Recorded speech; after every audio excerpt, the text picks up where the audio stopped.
Finalement, Charles Oliveira affrontera Mateusz Gamrot lors de l'UFC Rio événement qu'il voulait.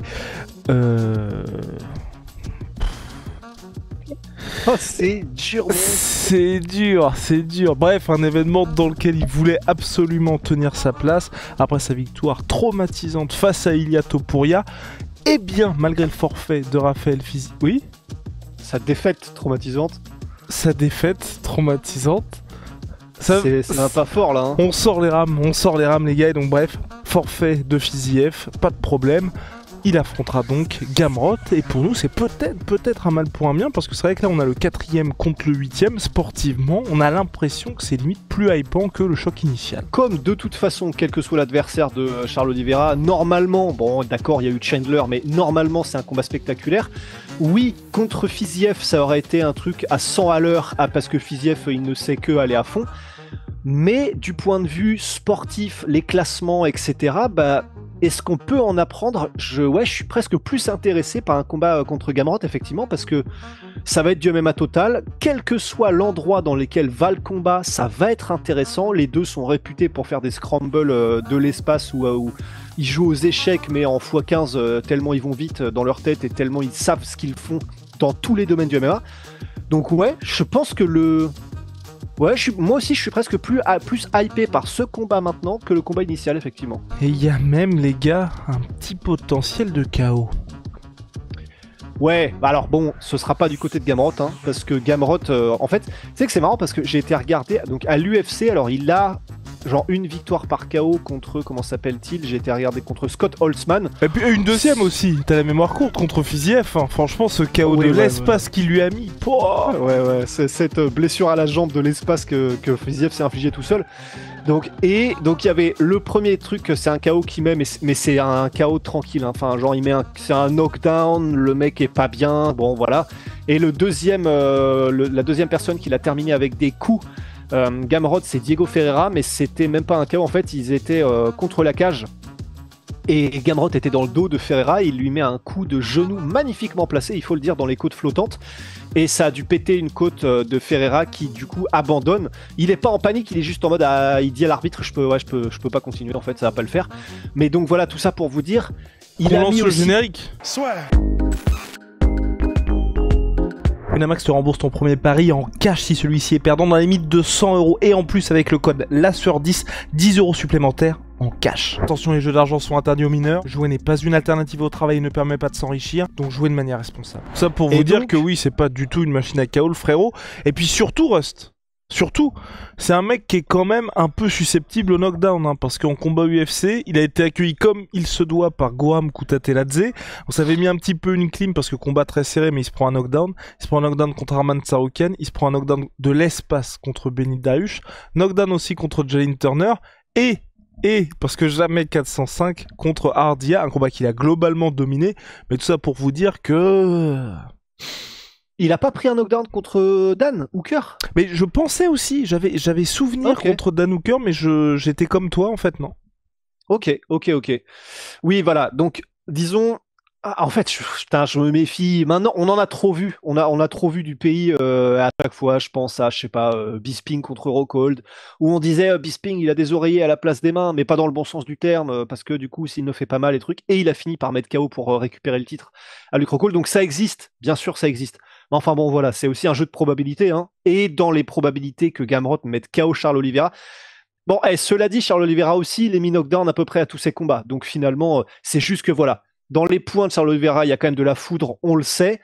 Un peu moins, voilà, c'est de la foudrinette dans les points de Gamrot. Donc, debout, on a envie, théoriquement en tout cas, de donner l'avantage. En puissance, c'est certain. Mais en technique, il faut voir, mais on a quand même envie de donner l'avantage à Charles Oliveira, qui est un peu plus propre, qui a une meilleure mécanique de frappe et qui fait plus mal et qui, je pense, pourra maintenir en respect plus facilement Gamrot. Mais sauf que Gamrot, il fait pas du striking, quoi. Il fait du MMA total. Et je suis très curieux, vraiment, de voir des scrambles à 100 à l'heure entre... Bon, j'allais dire ce que c'est un scramble, mais je pense que là, du coup, comme c'est sur la surplus, les gens savent. Là, on est entre l'élite, hein, finalement. Oui, en mode délit d'initié. Qu'est-ce que tu racontes ? On est entre initiés. Ah oui, ok, oui, ouais, c'est ça. Entre Russell, ouais. Non, mais c'est pour ça. Et donc, je pense que c'est. J'espère juste qu'il y aura pas un chaos rapide de la part d'Oliveira, même si ce serait très bien pour les highlights. Mais je suis curieux, tu vois, d'avoir une petite, tu sais, une Gamrot Tsarukyan, des scrambles comme on adore et qui nous font aimer le MMA à Total. La petite peur que j'ai, petite crainte que j'ai, Rust, c'est qu'on ait une toute proportion gardée parce que le combat était serré. C'est vrai que Charles Oliveira, il peut accepter certaines positions défavorables ou en tout cas qui font que face à des grappleurs d'exception, ça ne se passe pas comme prévu, par exemple contre Tsarukyan. Et j'ai un peu peur de ça, qu'on ait un Gamrot qui ne se fasse pas soumettre et qui arrive quand même à le contrôler comme l'a fait par moment Arman Tsarukyan et qu'à la fin on soit juste en mode putain, victoire par décision de Gamrot, ça fait chier parce qu'on n'a pas lu le highlight qu'on a voulu, c'est juste qu'il a eu le contrôle, il a eu les takedowns, enfin il a fait ce que Gamrot sait faire et Charles Oliveira n'a pas réussi à le finaliser. Et c'est ce qui m'inquiète potentiellement dans ce combat-là. Et c'est possible. Après, en fait, il faudrait qu'on revoie les combats de Gamrot, mais j'ai pas la même sensation avec Gamrot d'un mec qui contrôle de manière aussi efficace que d'autres lightweights. Donc, à voir. Et puis en plus, j'ai presque envie de dire, justement, Oliveira, bon, il sait bien. Alors oui, c'est vrai, comme il l'a dit dans les déclarations là, avant d'accepter le combat. D'ailleurs, au passage, vrai respect à Gamrot et vrai respect à Charles Oliveira. Parce que voilà, même si Oliveira, il était un peu ronchon en disant je n'ai eu que 2 semaines pour me préparer, les styles sont radicalement différents. Ce qui est vrai, hein, le style de Fiziev, c'est style de pur striker ou presque. Et Gamrot, c'est du MMA total. Donc c'est clair que c'est pas les mêmes qu'en entraînement. Ce à quoi Gamrot avait répondu, mais mec, toi au moins, tu as eu un camp d'entraînement. Moi, j'ai 2 semaines pour me préparer pour toi, j'en ai même pas. Donc, respect vraiment à tous les deux. Gamrot, je respecte de fou le fait de savoir que il le sait que c'est pas un finisseur, il le sait que c'est pas le mec le plus connu, voilà, parce que c'est pas celui qui fait le plus gros trash talk ou en tout cas qui marque le plus les esprits des anglophones.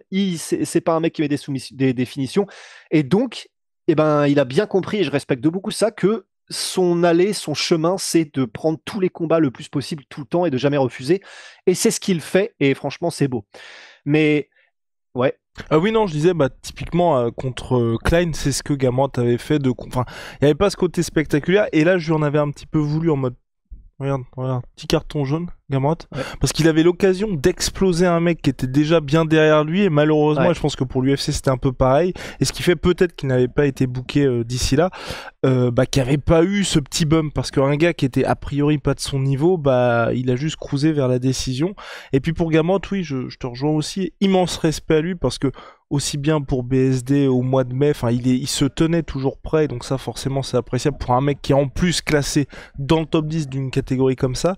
Mais c'est vrai que tu vois, je sais pas le sentiment que tu as eu en regardant la vidéo où il apprend qu'il y a Charles Oliveira qui accepte le combat. Je trouve la réaction, moi, est terrible. Parce que le gars est tellement heureux en mode. Le mec a même les mains moites, mais c'est. Enfin, normalement, c'est quand on. Enfin. J'ai pas envie de voir un mec qui va se taper contre un gars qui est hyper bien entraîné parmi les meilleurs au monde avoir ce genre de réaction. Parce que là, ça veut juste dire, oh génial, je vais me faire beaucoup d'oseille. C'est surtout ce que j'ai vu. Oui. Ouais, en fait, c'est ce que j'allais dire. Bah, après, ouais, ça doit être ça. Parce que, disons, il en a quand même déjà fait des combats contre des gros noms. En fait, il a jamais affronté, à moins que je me trompe, je suis en train de regarder le Tapology en même temps là. Mais il a pas, ouais, de ce que je vois là, il n'a pas à l'UFC affronté des mecs qui étaient soit des gars qui étaient les mieux classés au moment où il les a affrontés, parce que oui, il a affronté les Arman Tsarukyan, oui, il a affronté les Rafael dos Anjos, les Dan Hooker, etc. Mais Tsarukyan, il l'a pas affronté quand c'était le Tsarukyan qu'on connaît maintenant et qui est voilà, qui est vu comme le très clair contender. Enfin, c'est la première fois, j'ai un peu la sensation que même si là, il sort d'une défaite en combat pour le titre. Oui, c'est ça, il sort de la défaite contre Topuria, Charles Oliveira. Oui, complètement. Oui, voilà, c'est donc il est encore pas dans son prime, mais voilà, c'est une archi-légende Charles Oliveira. Et là, il va affronter une archi-légende de ce calibre chez lui au Brésil, qui va faire un événement de fou en main event. Et c'est vrai que des combats avec autant de visibilité en main event d'une carte attendue comme ça, je peux comprendre que ce soit pour Gamrot, c'est un peu une première en fait, parce que je suis en train de me dire, là, des derniers combats qu'il a eu à l'UFC, de tous les combats qu'il a eu à l'UFC, quel autre combat qu'il a eu, même si c'est une valeur sûre, Gamrot, était au même niveau de hype et d'attente que celui-là. Vraiment, je crois que c'est le premier et d'assez loin. Hein. Jamais. Hein. Et c'est une occasion en or pour lui, hein, parce que il y a aussi ce truc-là pour Gamrot où pour moi ce combat est vraiment important. C'est que, mine de rien, que ce soit contre Dariush, que ce soit contre Tsarukyan, les Dan Hooker et Kutateladze, je les mets de côté parce que c'était des combats qui étaient tellement serrés que ça pouvait aller d'un côté ou de l'autre. Mais c'est vrai que pour l'instant, les deux occurrences là, c'était vraiment deux combats où il avait l'occasion de basculer dans une autre dimension et à chaque fois il s'est pris des stops plus ou moins forts. Là, contre Oliveira, s'il perd... Bah ouais, après il aura, oui ouais, c'est ça, bah, l'UFC probablement ne se privera pas de le remettre bien derrière la file d'attente, mais ouais, bah, après sa réaction en elle-même, en fait moi le seul truc qui m'a fait bizarre, c'est qu'en gros il ne s'exprime qu'avec des cris et pas avec des mots, ça me stresse toujours un peu les gens qui font ça. Ah bon, mais pourquoi? Après, parce que putain, j'ai envie de dire mec, s'il te plaît parle-nous en fait. Mais après, je comprends, enfin non, je comprends pas du tout, ça m'est jamais arrivé de recevoir ce genre de proposition, mais je comprends pas du tout, mais disons, je me dis, bon, si c'est un truc qui change ta vie en termes d'argent que tu vas te faire, et que tu sais que tu vas vivre un moment incroyable, parce que voilà, c'est un combat avec des enjeux qu'il aura jamais connus en termes de hype et tout ça, je ne peux qu'imaginer l'effet que ça doit faire de savoir que c'est officiel, c'est signé, c'est accepté, tu vas prendre part à ça. Alors je sais bien, je l'entends complètement, mais on vous le dit tout le temps, tout ce qui est sur les réseaux sociaux, c'est ce qu'on choisit de nous montrer.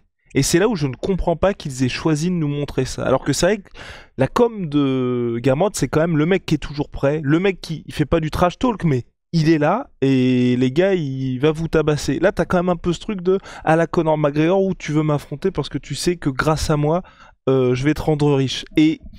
Ouais. Non, c'est vrai. Bah, en fait, c'est vrai que une réaction où tu es en sueur, oh putain, mais oui, comme ça. Bon, c'est pas toi qui as les cartes en main. On peut le voir comme ça. C'est pas toi le maître du jeu, effectivement, quand tu réagis comme ça et que la réaction, c'est, comment est-ce qu'on pourrait dire, une éruption presque des larmes de joie. Bon, ça veut dire, enfin, tu sais, ça me rappelle toujours un petit peu quand c'est Cus D'Amato qui disait, qui avait appris à Tyson, à son élève Mike Tyson. En fait, bon, quand tu gagnes un combat, ça sert à rien en fait de faire des énormes explosions d'émotions, etc. Puisque en fait, c'est ce que t'es censé, c'est le résultat que tu es censé avoir. C'est-à-dire que tu n'es pas censé attendre d'autres résultats qu'une victoire expéditive et spectaculaire. Donc, enfin, ça sert à rien de sauter en l'air et de pleurer de joie. C'est censé être ce que t'attendais en fait quand c'est toi qui gères le bail. Bah là, c'est vrai que ça me donne un peu cette impression aussi, effectivement, mais que on peut pas lui en vouloir. Enfin, c'est vrai, il joue avec ses cartes. Vu que c'est pas un finisseur ni un trash talker, voilà, il est content parce que il ne peut être que dépendant des décisions de l'UFC parce que voilà, il n'a pas dans sa carrière réussi à créer un statut suffisant pour qu'il ait vraiment de levier par rapport à l'UFC et donc il ne peut être qu'en réaction par rapport à ce qui se passe et être un peu dépendant de ce que l'UFC va décider pour lui. C'est pas comme Dan Hooker qui est en mode bah en fait l'UFC allez vous faire foutre, vous me donnez pas de place, bah écoutez j'arrête de combattre pour vous, ou Pereira qui fait ce genre de déclaration, ou Conor, ou Masvidal, etc. Effectivement. Et cela dit, à sa décharge les gars, il y avait, je crois que c'était Diego Lima qui avait mis une story, ou le manager de Charles Oliveira, qui avait mis une petite story énigmatique avec 3 drapeaux, quelques heures avant l'annonce de Gamrot, et les 3 drapeaux c'était le drapeau britannique pour Paddy Pimblett, le drapeau arménien et le drapeau mexicain. Il n'y avait que ces 3 drapeaux avec l'emoji. Donc peut-être que de leur côté aussi ils jouaient un peu la carte de ce ne sera pas toi Gamrot, et peut-être effectivement qu'il a vraiment été surpris en voyant l'annonce du combat. Ouais, putain, ça veut dire que dans les déclarations, dans les négociations, il y avait potentiellement Paddy et Arman. Paddy, ça me paraît fou, parce que ça me paraît fou qu'il crame la carte Paddy comme ça au débeauté en 2 semaines. Je pense que c'était, à mon sens, c'était peut-être un nom qui avait été balancé comme ça. En gros, on demande à tous ces gars-là, et oui, non, Paddy vient de nous dire qu'il faisait 115 kilos, ça va être mort, du coup. Ouais. Bah ouais, puis Arman, de toute façon, je pense qu'Arman, il ne veut que Topuria. Ouais. Bah voilà, donc respect à Game Respect, Rot. robustesse, franchement, et ça va être un très bon combat. Moi, je suis hypé, je préfère 1000 fois ça, et même en termes de matchmaking, j'aurais préféré qu'il fasse ça dès le début. C'est bien moins bourbier pour Charles Oliveira, parce que même si Russ vous a prévenu avec le précédent Michael Bisping, voilà, tu viens de te prendre un KO de l'espace il y a 3 mois, ça n'a aucun sens que tu recombattes à nouveau, mais au moins on ne te met pas face à une machine de striking qu'est Raphaël Fiziev. C'est tout ce qu'on a à dire sur ce choc, Rusty. On a que ça qu'à dire. Eh bien voilà, le reste, vous le savez, c'est chez NutriPure. Code la sueur, vous avez T'inquiète, j'en ai moins plein des barres. 10% à l'achat et moins 10% cagnoté pour la suite. Vous allez dire, mais pourquoi est-ce qu'on ira chez NutriPure? Bah les gars, parce que c'est made in France. C'est naturel. Les ingrédients des barres, Rusty, est-ce que tu peux nous les lire, s'il te plaît, que les gens, Bah oui, que les mais gens pourquoi soient ça fait choc pas barres. le... Ouais, Bah oui, de elle, toute façon, ça fait pas le focus. focus. Bah alors le focus. Alors le focus, hein, on va t'attraper. Alors, ingrédients. Donc ça, ce sont les cacao noisettes. Date, protéines de riz, noisettes, noix d'Amazonie, cacao cru issu du commerce équitable, amandes, beurre de cacao cru issu du commerce équitable. Et c'est tout. Ils sont où les produits chimiques Ils hein sont où les gars? Ils sont où les problèmes? Bah ils sont pas là. Et, et pour le reste, Wicked One, on est tous les deux en mode lifestyle. Moi en mode oversize, Rusty ça moule bien. C'est Bibi, code la sueur, moins 20%. Donc voilà, en tout cas les gars, ça fait plaisir. La carte de l'UFC Rio est sauvée. On va avoir un mois d'octobre complètement dingue et un petit combat qui est en train de passer sous les radars, même si les gens sont en train de se réveiller. C'est le Coco Main Event de l'UFC 320 qui sera un véritable crève-cœur pour chacun d'entre nous entre Jiri Prochazka et Khalil Rountree. Attends, merde, je suis un ouf moi. Bah oui. J'allais dire Dominique Reyes, attends. Non, le main pourquoi je event de confonds l'UFC Peur, c'est Dominique Reyes contre Carlos Hulberg. Mais on a Prochazka contre Khalil Rountree en Coco Main Event de l'UFC 320. C'est horrible. Pour moi, vraiment, ce combat, il est horrible. Bah, en fait, il est horrible, mais comme il y a de grandes chances que ça se termine. Enfin, je dis pas que Rountree va perdre, même si je pense quand même qu'il va perdre. Mais disons, en fait, je pense que ça va faire comme Pereira contre Rountree dans le sens, les deux vont faire tellement un combat de zinzin que ils vont pas perdre en statut en fait. Oui, juste en espérance de vie. Et nous serons là. On peut pas tout avoir. Hein. Et nous serons là pour ça, les gars. Bon, on a terminé. Puis Holy Moly, les gars, qu'est-ce qu'on serait sans eux également? Révolution dans les boissons énergisantes. Thé glacé. Même pas vivant. Mais non. Thé glacé, boisson de réhydratation, milkshake et j'en passe. Code là sur 5 pour votre première commande. Moins 5 €. Et si vous avez déjà commandé chez eux, code là sur 10. Moins 10%. Tu peux m'appeler Olivier Mine. On se retrouve très vite. Qui a pris sa retraite d'ailleurs, ici, Olivier Mine. Oui, complètement. Allez. Bye.